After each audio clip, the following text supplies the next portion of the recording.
देखिए सबसे पहले मैथ्स का सिलेबस। तो मैं आपके सामने जो रख रहा हूँ वो कंप्लीट मैथ्स का सिलेबस है और इस मैथ्स को मैं दो पार्ट में बांट देता हूँ। पहला पार्ट है आप लोग का जिसे आप लोग गणित कहते हैं, हिंदी मीडियम साथ ही साथ आप देखिए और समझिए। आज सिलेबस को समझना बहुत इंपॉर्टेंट है। सिलेबस को मैं दो पार्ट में बांटता हूँ। पहला पार्ट है आप लोगों का अरिथमेटिक, जिसे आप हिंदी में अंक गणित कहते हैं, ठीक है जी। और दूसरा जो पार्ट है आप लोग का जिसे आप लोग नाम देते हैं एडवांस मैथ। ऐसा कुछ है नहीं एडवांस जिसे आप लोग एडवांस कहते हैं, है ना, वही कंटेंट है, वही चीजें हैं, है ना। ठीक, चलिए अब सिलेबस को मैंने क्या किया, मैथ्स अब ये हमने फोकस नहीं करना है कि ये इस एग्जाम के लिए पढ़ रहे हैं। आप हर एक कॉम्पिटिटिव एग्जाम, हर एक वनडे एग्जाम की तैयारी के लिए मैथ्स का सिलेबस देख रहे हैं, है ना। तो मैथ्स को मैंने दो पार्ट में बांटा है। पहला पार्ट है अरिथमेटिक और दूसरा पार्ट है एडवांस मैथ, है ना। अब मैं आपको वेटेज समझा देता हूँ कि अलग अलग एग्जामों में क्या वेटेज होता है। मेरे अगर आप पेपर को एनालाइज करते हैं, पेपर देते हैं, तो मेरा मानना यह है कि ये वेटेज 60% से लेकर 90% तक कवर होता है अलग अलग एग्जामों में। आज मैं एक्सप्लेन करूंगा कि किन एग्जाम में 60% वेटेज है अरिथमेटिक का, किन में 90 भी जाता है, ठीक है। और अगर एडवांस के वेटेज की बात करें तो 10% से लेकर वेरी होता है 40% तक ये वेरी होता है, ठीक है ना जी। तो एडवांस का वेटेज कहीं ना कहीं आप अगर आप देखेंगे तो अरिथमेटिक से तो कम है, ये तो तय मानिए, है ना। उसका एकमात्र कारण तो ये भी है कि एडवांस के अंदर नंबर ऑफ कंटेंट चैप्टर जो होता है वो कम होता है, अरिथमेटिक में चैप्टर ज्यादा हमें कवर करने होते हैं। एडवांस के अंदर जो आप जनरली चैप्टर कवर करेंगे वो चैप्टर एक बार मैं लिख देता हूं, वो चैप्टर है आप लोग का मेंसुरेशन, ठीक है, जिसे आप लोग हिंदी में क्षेत्रमिति भी कहते हैं, ठीक है। और ये एक्सप्लेनेशन के साथ मैं आप लोग को एक पीडीएफ पेज भी दूंगा जिस पे ये सारा सिलेबस लिखा होगा। आप जो भी सिलेबस कवर करते जाएंगे उसे टिक आउट करें और उसके क्वेश्चन जरूर कीजिएगा। दूसरा जो टॉपिक आप कवर करेंगे एडवांस में, इसे आप ज्योमेट्री कहते हैं और हिंदी में आप इसे ज्यामिति कहते हैं, ठीक है जी।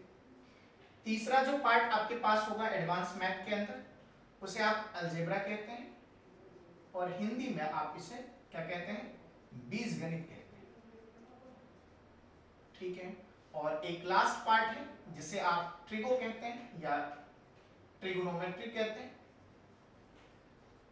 ठीक है। इसे आप हिंदी में क्या कहते हैं, तो त्रिकोणमिति कहते हैं। मेरा ये मानना है कि आप यही चार कंटेंट जो है वो एडवांस के अंदर कवर किया जाएगा, मैं जो कवर करवाऊंगा आपको। ये एडवांस के अंदर आता है, उसका एक कारण ये भी है कि हर एग्जाम में ये सारे टॉपिक नहीं पूछे जाते हैं। एक सिंपल सा कारण ये है क्योंकि कुछ एग्जाम ही सेलेक्टेड होंगे जिसमें ये सारे कंटेंट कवर होंगे। कुछ एग्जाम ऐसा भी होगा जिसमें अलजेब्रा का क्वेश्चन आपको नजर नहीं आएगा, कुछ एग्जाम ऐसे भी होंगे जिसमें ट्रिगो के क्वेश्चन आपको नजर नहीं आएंगे। जैसे बैंकिंग का एग्जाम, एक भी ट्रिगो का क्वेश्चन आपको नहीं मिलेगा पीटी मेंस में।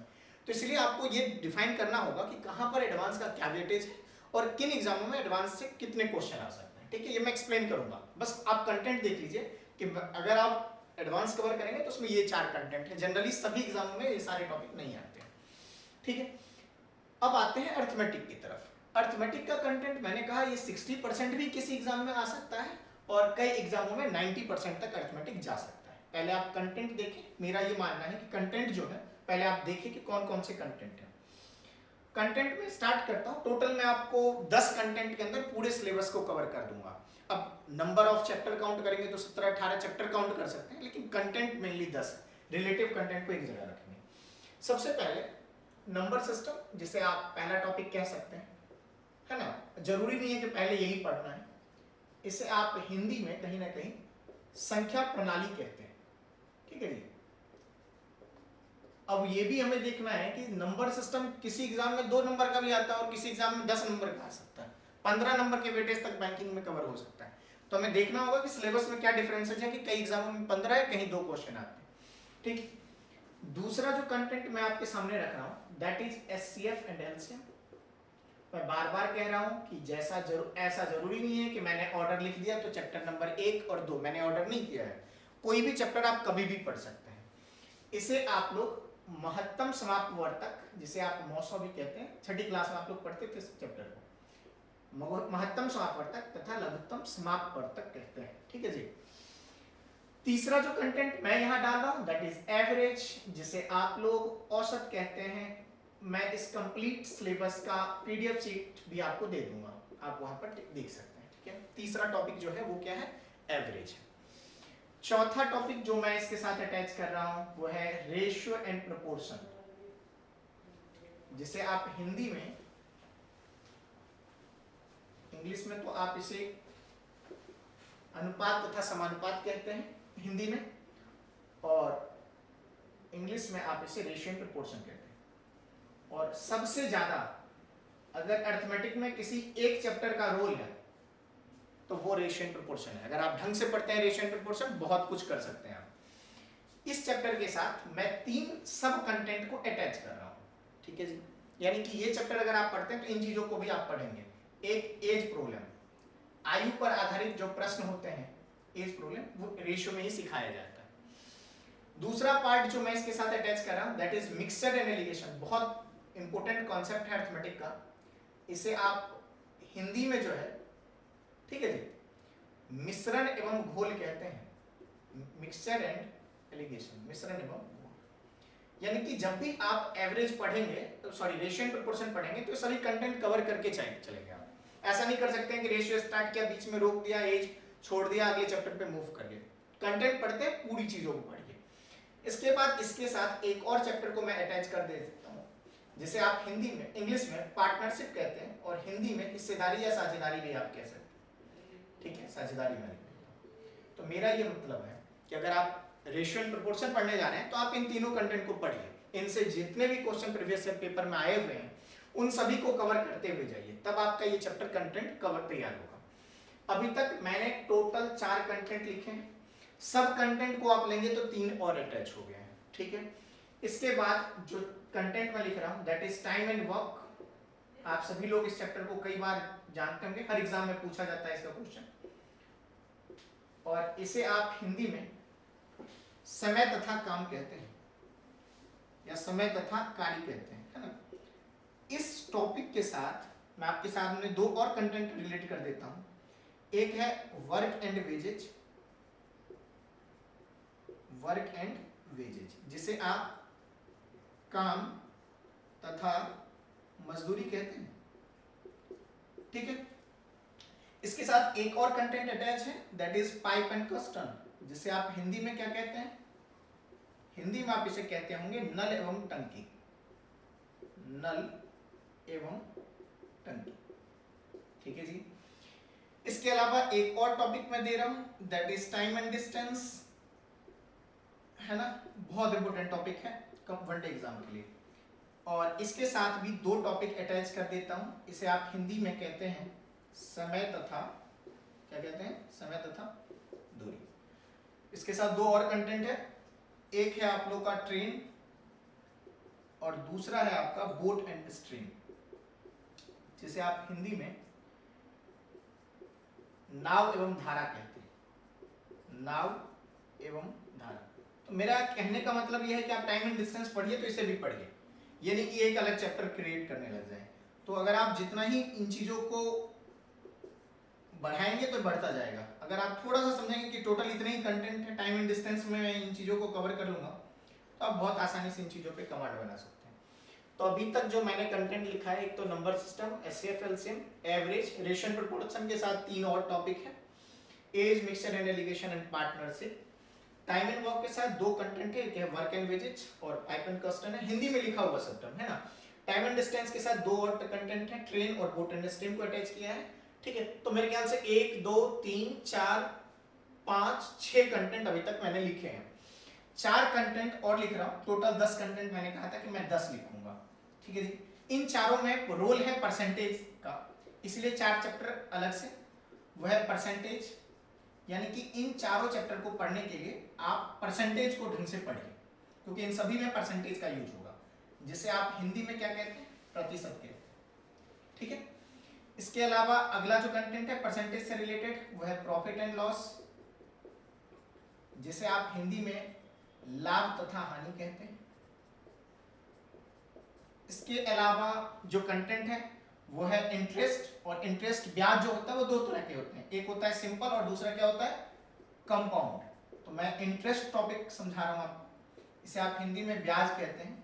और ब्याज दो तरह के होते हैं, एक साधारण जिसे आप सिंपल इंटरेस्ट कहते हैं, और दूसरा कंपाउंड इंटरेस्ट जिसे आप चक्रवृद्धि ब्याज कहते हैं। मैं लिख देता हूं वैसे, चक्रवृद्धि ब्याज, ठीक है जी।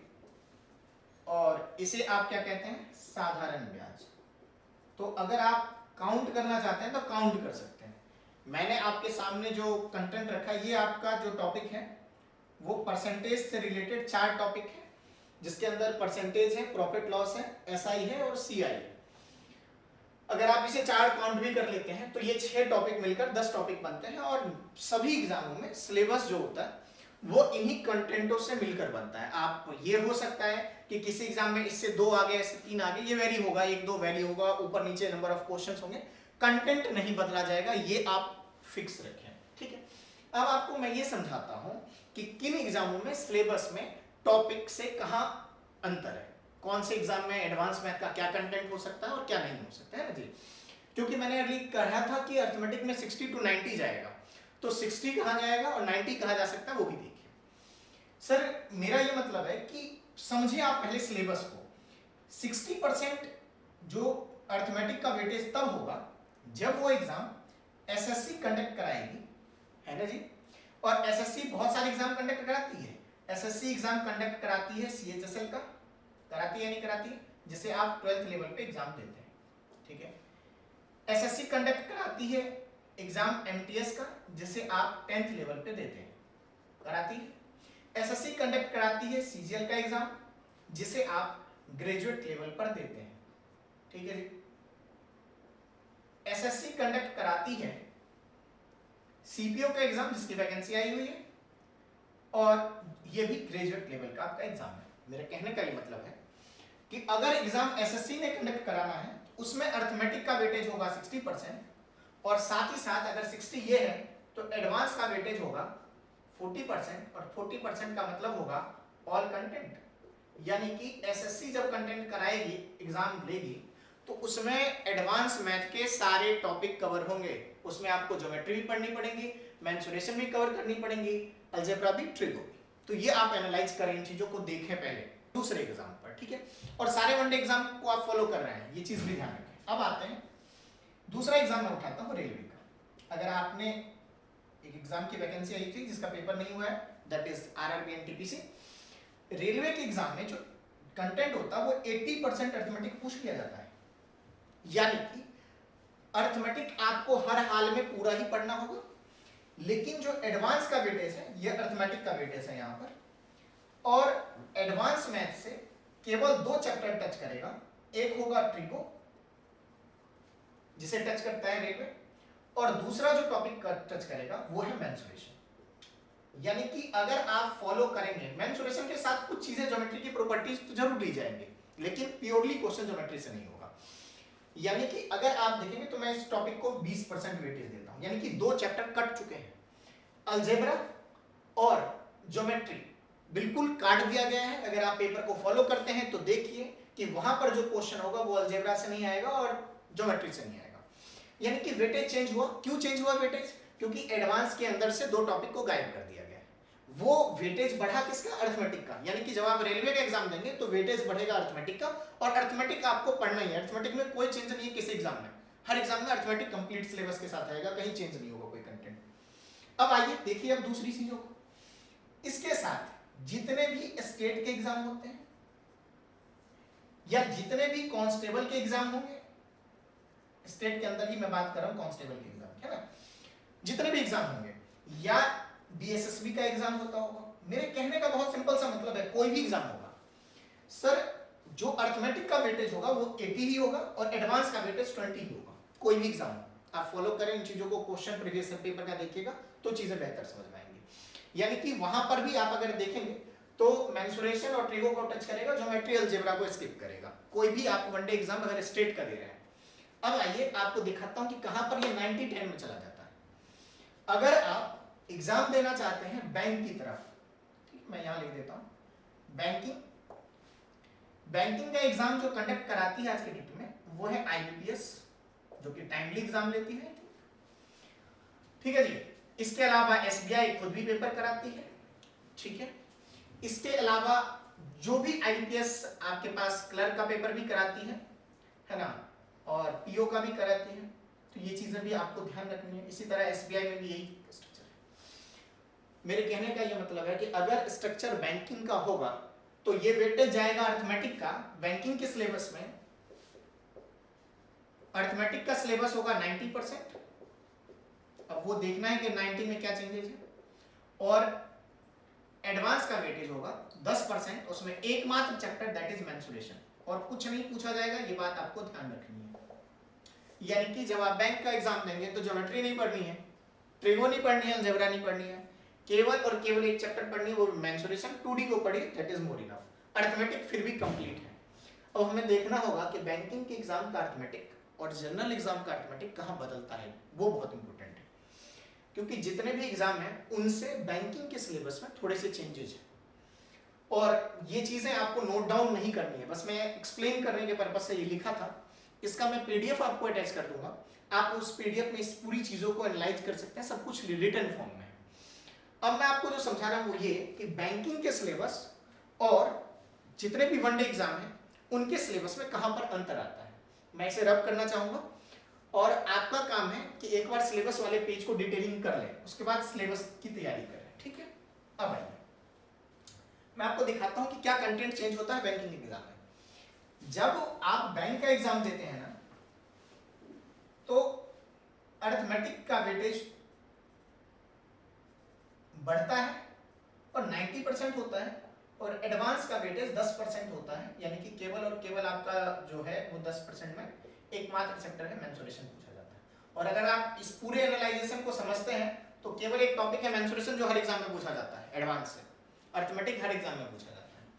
अब इस अरिथमेटिक में देखिए, जिसे आप अंकगणित कहते हैं, इसमें कैलकुलेशन का बैंकिंग एग्जाम में ये बात हमेशा ध्यान रखनी है कि कैलकुलेशन ओरिएंटेड ये एग्जाम है, क्योंकि ये एग्जाम जब आप देने जाते हैं तो कैपिंग जो होती है वो पर सेक्शन पर होता है। मैथ्स पे भी 20 ही मिनट मिलते हैं और 35 क्वेश्चन आप अटेंड करते हैं। कैलकुलेशन बहुत बड़े रोल में है, लेकिन जितने भी जनरल एग्जाम है उसमें कैलकुलेशन बड़े रोल में नहीं है, डायरेक्ट कैलकुलेशन से क्वेश्चन नहीं पूछे जाते हैं, लेकिन यहाँ पर कैलकुलेशन से डायरेक्ट क्वेश्चन पुट किए जाते हैं। अब मैं क्या कह रहा हूँ, इसके अंदर कैलकुलेशन का पॉइंट है। यहाँ पर जब आप एग्जाम देते हैं तो ऐसा नहीं होगा कि आपको स्क्वायर ही नहीं याद है, आपको स्क्वायर करने में टाइम लग रहा है, परसेंटेज निकालने में टाइम लग रहा है, तो चीजें बहुत डिफर कर जाएंगी। तो इसमें कैलकुलेशन आपकी एवरेज नहीं होनी चाहिए, एवरेज से अच्छी होनी चाहिए, बहुत अच्छे लेवल पे कैलकुलेशन डिमांड करता है। अब आप देखिए, जो मैं टॉपिक कह रहा हूँ कि ये जो नंबर सिस्टम आप जनरल एग्जाम में पढ़ते हैं, तो नंबर सिस्टम जनरल एग्जाम में, जितने जनरल एग्जाम का मतलब हुआ एसएससी, रेलवे, डीएसएसपी, जितने भी स्टेट के एग्जाम, उसमें केवल 2 क्वेश्चन से लेकर 3 क्वेश्चन डालेगा, इससे ज्यादा क्वेश्चन आया ही नहीं होगा, ठीक। इसका कंटेंट भी अलग होता है, जब आप आगे पढ़ेंगे तो इसके कंटेंट अलग है। लेकिन जब आप यही नंबर सिस्टम बैंकिंग के लिए जा रहे हैं तैयारी करने, तो इसमें कैलकुलेशन पे हमें देखना होता है, और कैलकुलेशन को लेकर यहाँ पे 15 से लेकर 20 क्वेश्चन पूछे जाते हैं सर 35 में से। 15 से 20 आउट ऑफ जो है वो 35 है, तो आप इस चीज को समझिए। अब मैं क्या कह रहा हूं कि जो कैलकुलेशन है, इसके लिए आपको नंबर सिस्टम टॉपिक के अंदर 4 चीजें पढ़नी पड़ती है। पहला टॉपिक है सिंप्लीफिकेशन, ठीक है। दूसरा टॉपिक है अप्रोक्सीमेशन। मेरा आप अगर आप इस चीज को समझते हैं और एग्जाम देते हैं तो ये टॉपिक और किसी एग्जाम में नहीं पूछा जाता है। अप्रोक्सीमेशन, इसे आप हिंदी में सन्निकटमान कहते हैं। सीरीज, जनरल एग्जाम में ये रीजनिंग का पार्ट है, बैंकिंग में ये मैथ्स का पार्ट है।